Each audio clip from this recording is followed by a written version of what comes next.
안녕하세요. 리얼리티 에셋의 이춘란입니다. 서울 32만 호, 전국에 83만 6천 가구를 공급하겠다는 2월 4일 날 대책이 나오면서 지금 재개발 시장과 재건축 시장이 방향성을 어떻게 잡아야 되느냐, 이런 부분에 대해서 투자자들이나 또는 또 지금 막 매수하신 분들, 또 매수하려고 하는 분들도 좀 혼란스러운 상황입니다. 그런데 용감하게도 강남권에서는 아파트 재건축 같은 경우에는 거래도 됩니다. 네, 이렇게 선긋기에 나선 조합들이 있습니다. 뭐 대표적인 게 잠실 5단지나 음마 아파트 같은 경우가 되겠고요. 뭐 성산 시형 아파트라든가 이런 많은 아파트들이 우리는 공공 재건축을 하지 않겠다라고 지금 말을 하고 있죠.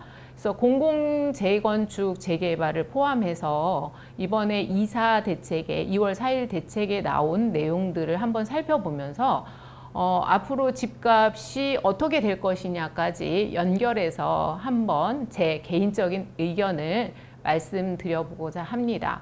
제 개인적인 의견이기 때문에 여러분들께서는 참고를 하시면 될 것 같아요.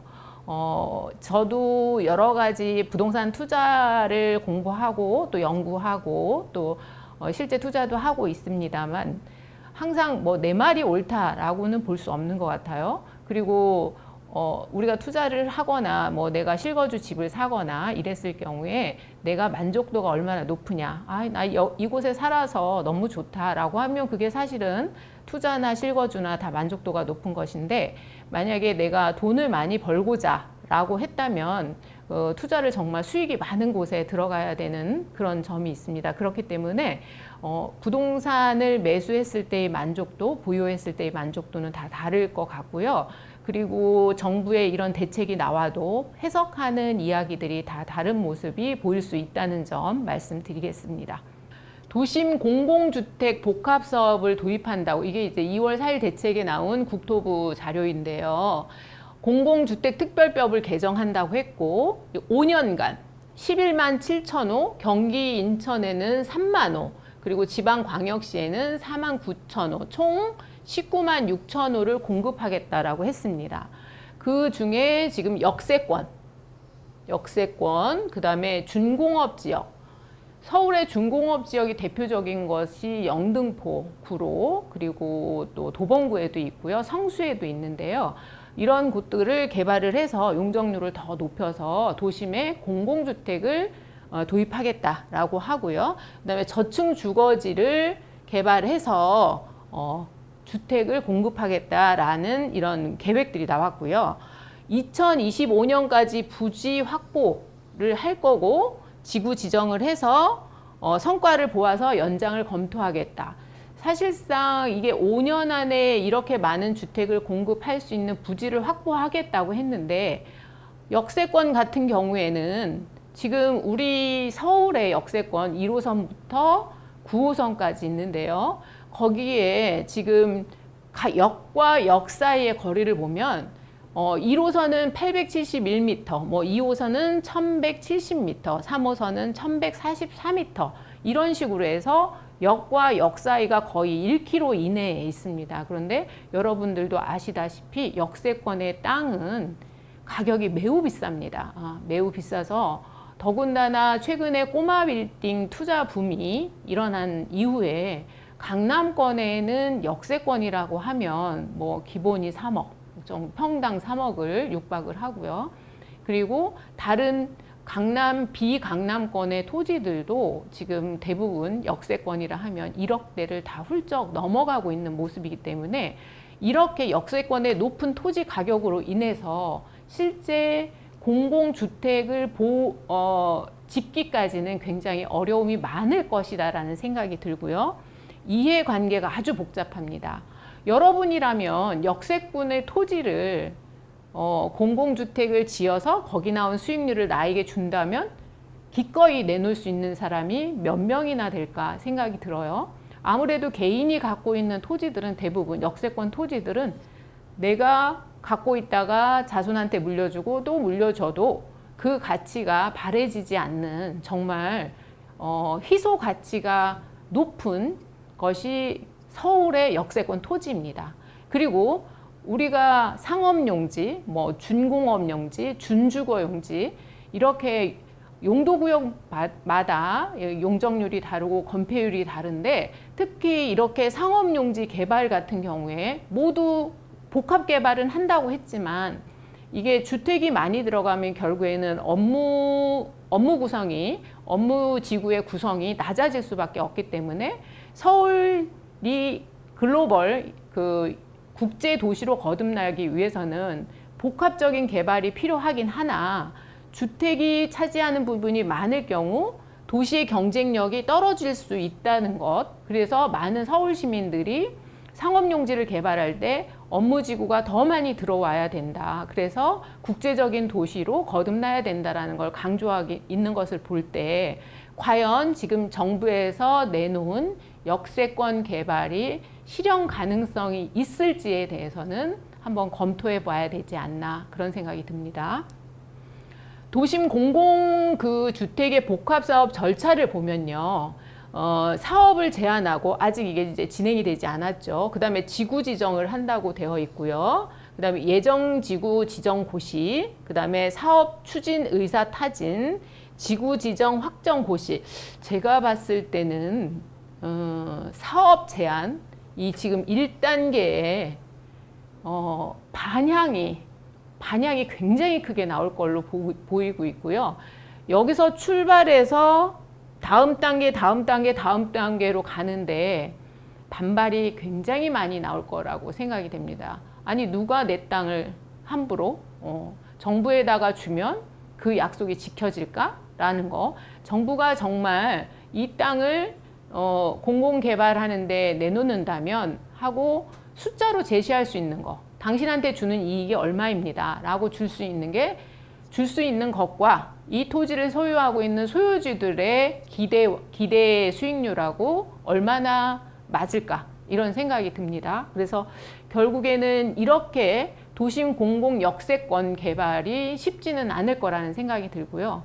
두 번째 준공업 지역에 개발하는 것들이 있는데 여러분들이 혹시 기회가 되신다면 뭐 영등포라든가 구로라든가 성수라든가 여러 준공업 지역에 가셔서 한번 토지값을 확인해 보시면 아주 깜짝 놀라실 겁니다. 그리고 매물이 없습니다. 네, 매물이 없기 때문에 정부에서 준공업 지역에 집을 짓는다는 것 자체가 굉장히 쉽지 않은 상황입니다. 이미 준공업 지역에 땅값이 굉장히 많이 올라 있기 때문에 여러분들이 그냥 이렇게 보시면 뭐 성수 같은 경우에는 도로변에 거의 평당 1억, 그리고 나머지 영등포 같은 경우, 구로 같은 경우에도 지금 평당 가격이 준공업 지역도 용적률과 건폐율을 높게 받을 수 있기 때문에 여러 가지로, 그리고 또 구로나 가산 디지털 단지 이쪽은 이미 이제 여러 가지 업무 단지가 이미 들어와 있어서 땅값이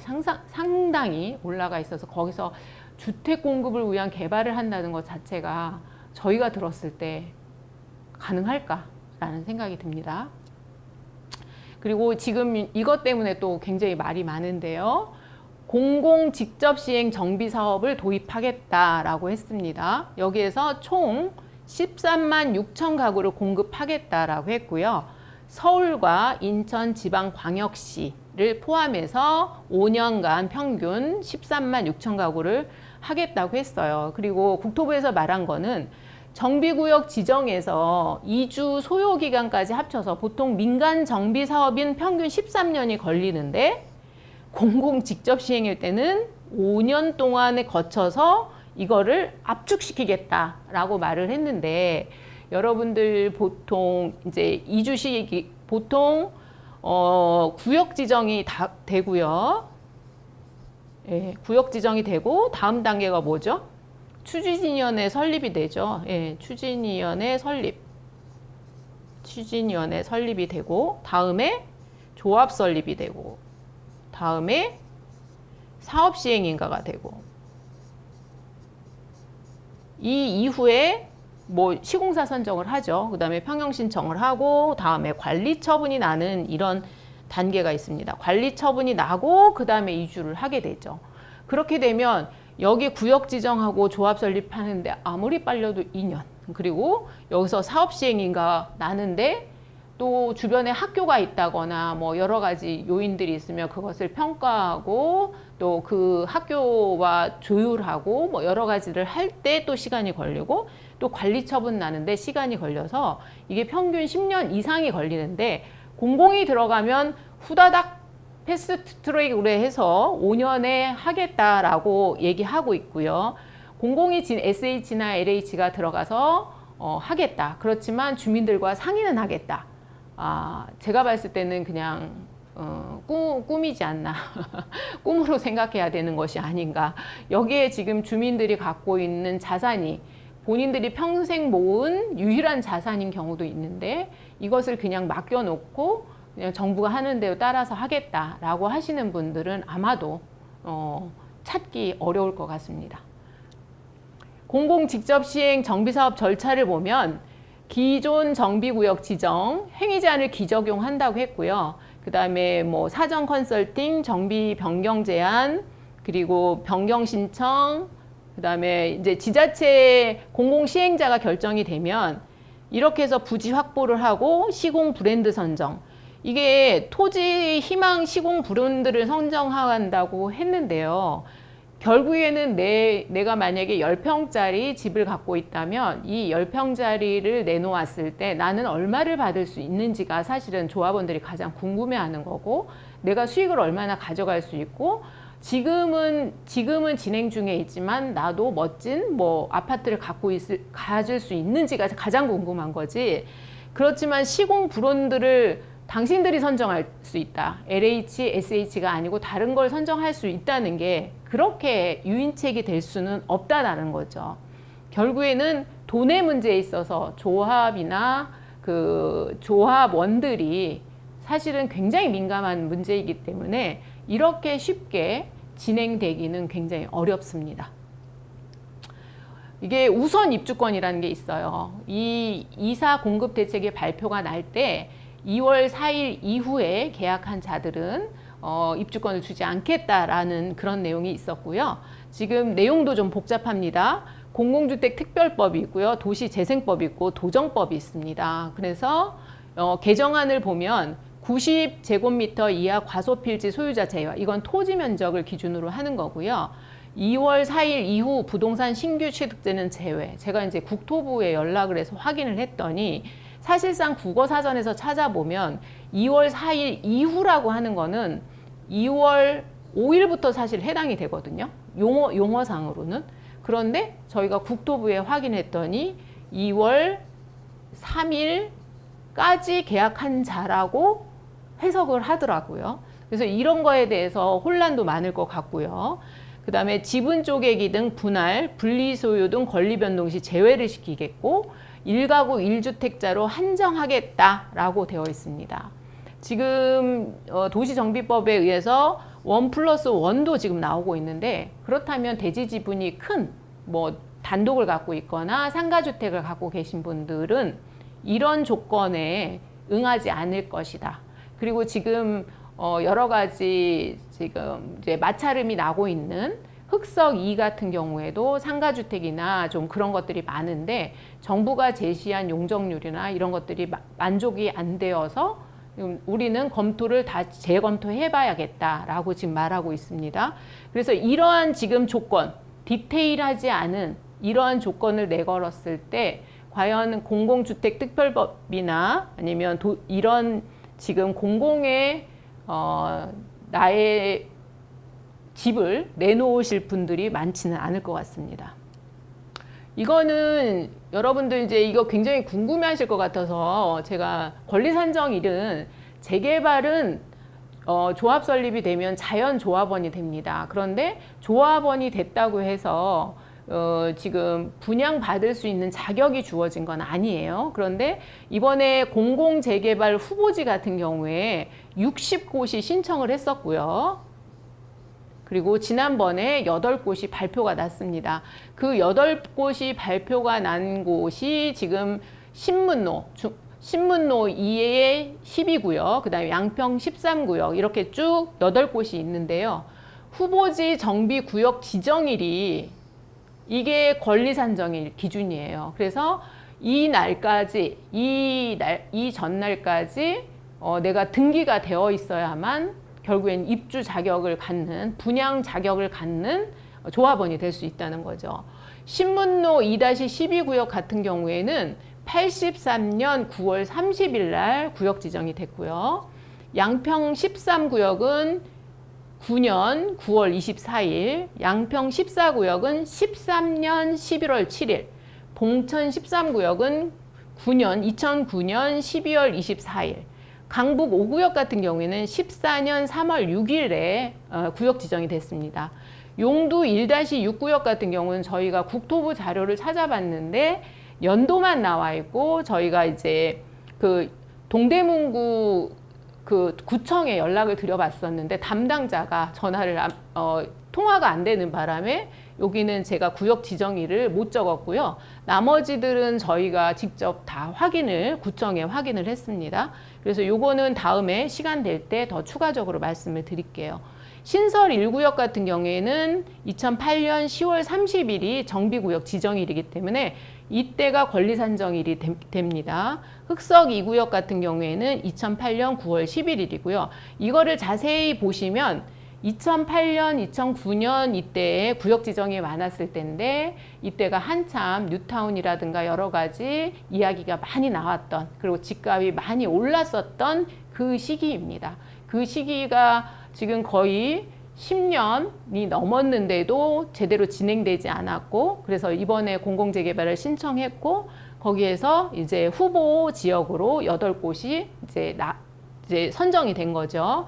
그래서 이걸 전체를 다 했을 때 4,763가구가 이제 공급될 예정인데 요거는 뭐 도시계획심의위원회에서 좀 변경될 수도 있다라고 말한 상태예요. 그리고 2차 공공재개발 후보지가 지금 나머지 52개 구역에서 이제 3월에 추가로 발표를 할 예정인데요. 여기 나와 있는 구역들은 후보지로 발표가 되면 20년 9월 21일이 권리 산정일 기준일이 됩니다. 그래서 혹시나 20년 9월 21일 이후에 등기를 하셨다면 사실상 거기서는 조합원 분양 자격이 없습니다. 그러니까 청산될 수 있다. 그래서 그 부분을 좀 알고 계셔야 될 것 같고요. 그리고 무조건 뭐 신청한다고 해서 다 되는 건 아니기 때문에, 그리고 여기 이렇게 쭉 구역마다 보면 뭐 지역주택조합으로 막 움직이고 있는 데도 있고요. 여러 가지 사연들이 많은 곳들이 있어요. 그리고 뭐 쪼개기가 이미 많이 이루어진 곳도 있고요. 그래서 여러분들께서 만약에 지금 투자를 하시거나 혹시나 매물을 갖고 계신다면 과연 이 지역에서 공공재개발을 하는 것이 좋은지는 아주 잘 검토해 봐야 되지 않나, 이런 생각이 듭니다. 그래서 지금 1차적으로 중요한 거는 권리산정일, 1차 후보지는 정비구역 지정일로 저희가 요거는 구청이 확인한 바고요. 그 다음 2차 3월에 발표할 곳들은 20년 9월 21일 기준이 됩니다. 그리고 추후 공모지역 같은 경우에는 별도로 지금 국토부에서 예정하고 있다고 하는데 아직은 추가 공모를 하는 건 몇 월에 할지는 결정나지 않았다고 하더라고요. 그래서 저희가 확인한 바로는 이런 내용들을 숙지하고 계셔야 나중에 혹시 이런 쪽에 투자를 하시거나 또 매수를 하실 때도 꼭 확인을 하시는 게 좋고요. 2월 4일 공급대책의 토지주 혜택을 좀 볼까요? 민간 정비 사업보다 수익률 10에서 30%를 더 주겠다. 그러니 공공을 해라. 그리고 재건축은 2년 의무 거주를 면제해 주겠다. 재건축 초과이익 부담금을 미부과하겠다. 그리고 현물 납입 시 양도세를 비과세 하겠다. 요거는 나중에 이제 만약에 신축이 돼서 매도할 때는 양도세가 있다고 합니다. 그리고 신속한 인허가, 공공 직접 시행인 경우 13년을 5년으로 줄이겠다. 저는 이걸 보면서 정부가 성공 사례를 하나라도 좀 만들었으면 좋겠어요. 하나라도 만들면 이건 신뢰의 문제예요. 네. 이건 신뢰의 문제이기 때문에 5년 이내에 이렇게 신속하게 하겠다라고 하면 샘플을 보여줘야 사람들이 믿을 수 있을 텐데 이게 각 개개인이 만들어진 조합원들이 모인 조합이 과연 이렇게 진행이 될까? 공공이 끌고 나간다고 해서 이렇게 될지 저는 너무나 이거는 이루어지기 굉장히 어려운 일이고요. 그리고 부담 능력이 부족한 토지주, 세입자, 영세상인은 공공 맞춤형 지원 대책을 해주겠다. 뭐 이거는 이제 그때 돼서 이야기가 쭉 나오겠죠. 근데 여기도 다 결국에는 돈의 문제예요. 네. 사업 시행에 있어서 자금을 어떻게 할 거냐의 문제고요. 모든 절차는 주민 희망 시 시작하겠다라고 했습니다. 도심 공공은 토지주 3분의 2의 동의를 받아야 되고 조합원의 3분의 2 동의를 받아야 된다고 나와 있는데요. 쉽지 않은 일이다라는 생각이 들고, 그리고 이번에 공급대책에서 또 발표한 거는 이렇게 공공으로 분양하는 거는 전용 85제곱미터 이하면 가점 100%로 다 뽑았는데 이번에는 가점 70%, 추첨 30%, 추첨 30%는 3년간 3년 이상 무주택인 자에게 기회를 주겠다. 그러면은 3년 동안 무주택이신 분들은 정말 이게 바로 로또가 되겠죠. 근데 문제는 이게 언제 시행될 거냐는 거죠. 언제 시행될 거냐. 언제 시행될지 모르는 거를 내가 이 추첨을 기다리고 있기에는 너무나 막연한 얘기가 되는 거고요. 그 다음에 전용 85제곱미터 이상은 가점 50%, 추첨 50% 지금과 똑같이 하겠다라고 하는 거죠. 그리고 또 우리 정부가 잘하는 거 있죠. 강력한 획기적인 투기 방지 대책을 내놓으셨습니다. 1세대 1주택 공급 원칙. 네, 그래서 이거는 뭐 대지 면적이 큰 주택을 가지신 분이나 상가주택이나 이런 분들이 이거 협조하기 굉장히 힘들어요. 그리고 21년 2월 4일 이후 매입 계약 절차 계약 체결자는 우선 공급권을 미부여하겠다. 이것 때문에 또 난리가 났죠. 그래서 어디가 될지도 모르는데 재건축, 재개발 다 그러면 리스크를 안고 있기 때문에 어딜 투자해야 되냐, 뭘 사야 되냐. 결국에는 사지 못한다는 건 팔지도 못한다는 얘기고요. 이거는 그냥 거래하지 말아라. 그래서 이사 공급 대책의 강력한 이 투기 방지 대책 덕분에 거래 절벽이 올 수밖에 없다. 그리고 실제적으로 어떤 이런 공급 대책이나 뭐 규제 대책이 나오면 순식간에 시장은 다 움찔하고 움직일 수가 없습니다. 그렇지만 몇 개월 지나면서 이게 현실성이 있느냐 없느냐를 계속 검토를 할 테고, 현실성이 없다라고 판단하면 많은 사람들이 다시 움직일 수밖에 없는 상황이고, 그 다음에 지금 재개발을 진행하고 있는 구역마다 그 살고 있는 그 분들, 소유하고 있는 분들의 의견들이 계속 나올 거란 말이에요. 그렇게 되면 이게 현실성이 있느냐 아니면 우리가 공공을 했을 때 어떤 이익이 있느냐를 굉장히 많은 토론을 할 테고 많은 이야기를 나누면서 결론을 낼 거란 말이에요. 그러면 그 결론에 따라서 이 지금 정부가 주장하는 이런 것들이 될 거냐 말 거냐가 나올 건데, 지금 뭐 여론조사 같은 걸 해도 이게 큰 타격이 없을 거다, 뭐 이렇게 말씀하시는 분들도 꽤 많아요. 그리고 우선 공급권, 소유권 이전 등기 시까지 전매 제한, 이거는 누구를 위한 건지 모르겠습니다. 네, 강력한 투기 방지 대책인데 이거는 정부를 위한 거예요. 네, 소유하고 있는 소유자도 아니고요, 새로 매수하려고 하는 사람들도 아니고요, 이거는 정부를 위한 거지 개인을 위한 게 절대 아닙니다. 그리고 우선 공급 대상자, 그 세대에 속한 자, 우선 공급 계약일로부터 5년 내에 투기 과열 우선 공급 및 정비사업 분양이 불가능합니다. 그리고 여기 지금 우선 공급권 소유권 이전 등기 시 전매 제한하고 플러스해서 사업 예정 지역은 토지거래 허가 구역으로 지정하겠다라고 했습니다. 이거는 동시에 뭐 같은 이야기인데요.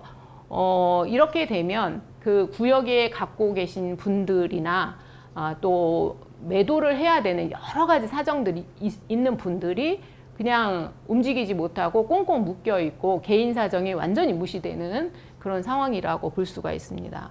그리고 여기 또 적반하장이 또 하나 나옵니다. 사업 예정지 가격 동향을 점검을 강화해서 만약에 불안이 심화되면 지구 지정을 중단하겠다라고 나와 있어요. 이건 이것도 정부 얘기죠. 네, 대단한 대책입니다. 이렇게 봤을 때 어떤 구역이 이거 해주세요 라고 말할 수 있는지 그렇게 지원하는 구역들은 정말로 대단한 구역이라고 생각을 하고요. 그래서 지금 제가 제목에 한 것처럼 강남이라든가 지금 수익성이라든가 생활환경이 좋은 곳들 같은 경우에는 이미 우리 안 하겠다라고 지금 선긋고 나오는 거예요. 너희들 지금 관여하지 말아라. 우리가 알아서 하겠다.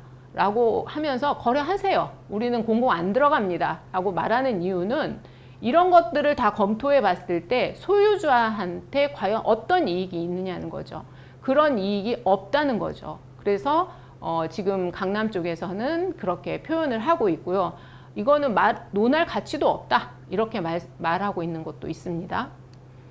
이사 대책 이후 매수 심리의 변화를 한번 보도록 하겠습니다. 기준은 2021년 2월 8일 기준이고요. 한국부동산원에서 내놓은 자료입니다.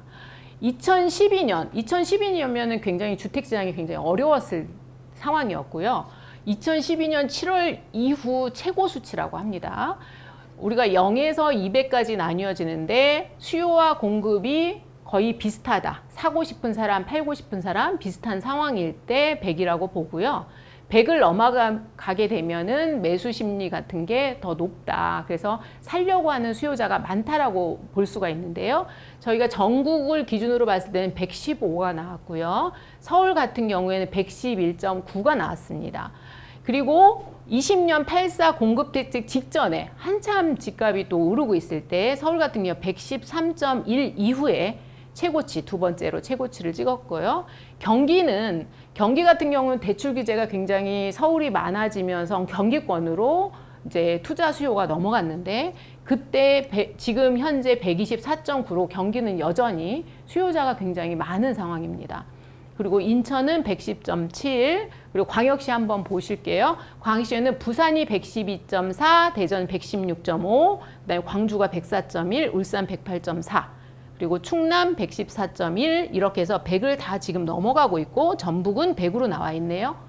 이사 대책 이후에 이사 공급 대책을 정부에서 발표한 이후에 많은 사람들이 이 공급 대책이 정말 집값 안정에 어떤 큰 역할을 할 것이다라고 생각하는 분들도 계실 거고 그것 때문에 내가 그러면 집 사지 않고 좀 기다려 봐야겠다라고 지금 생각하시는 분도 많을 것 같은데 제 개인적인 생각으로는 지금 이렇게 불확실한 발표를 한 이후에 과연 내가 어떤 방향성을 정해야 되느냐를 고민하는 분들은 많을 거라고 생각하지만 이게 현실화되어서 실제 공급을 해서 집값 안정에 기여를 할 거라고 생각하시는 분들이 많을까라는 물음이에요.